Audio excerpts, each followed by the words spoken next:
സംഗീത സംവിധായകനായ ഗായകനായ സിനിമാ ലോകത്തെ ശരത്ത് പറഞ്ഞൊരു വാക്കാണ്. ഞാൻ ഖുർആൻ കേട്ടപ്പോൾ, മക്കയിൽ ഖുർആൻ ഓതുന്നത് ഞാൻ കേട്ടപ്പോൾ അറിയാതെ എൻ്റെ ഹൃദയത്തിൽ ഭക്തി വന്നു, എൻ്റെ ഹൃദയത്തിന് വല്ലാത്ത സമാധാനം വന്നു. നമ്മൾ എത്ര പ്രാവശ്യം ഖുർആൻ കേട്ടു, നമ്മൾ ആരെല്ലാം ഓതുന്നത് ഏതെല്ലാം രീതിയിൽ കേട്ടു. ഇതുവരെ ആ ഖുർആനിന്റെ ആയത്ത് കേട്ടിട്ട് അള്ളാഹുവിനെ ഓർക്കാൻ നമ്മളെ കൊണ്ട് കഴിഞ്ഞിട്ടുണ്ടോ? നമ്മുടെ മനസ്സിന് സമാധാനം ആ ഖുർആനിലൂടെ കിട്ടിയിട്ടുണ്ടോ? അങ്ങനെ കിട്ടിയിട്ടുണ്ടെങ്കിൽ നമ്മുടെ ജീവിതം അർത്ഥവത്തായി. അള്ളാഹു ഖുർആനനുസരിച്ച് ജീവിക്കുവാനുള്ള മഹാസൗഭാഗ്യം നൽകട്ടെ. മെക്കായില് ഓതിയത് അതിന്റെ ഓഡിയോ എൻ്റെ അടുത്തുണ്ടായിരുന്നു, സീരി. നമുക്ക് മനസ്സിലാവത്തില്ല എന്താണെന്ന്, അത് ഖുർആനിൽ എന്നുള്ളതാണ് ഓതിയേക്കുന്നത്.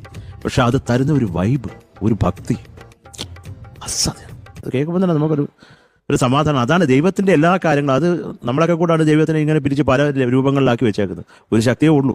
അപ്പം അത് തരുന്ന വൈബ് വലുതാണ്. എന്തെങ്കിലും താങ്ക് യു.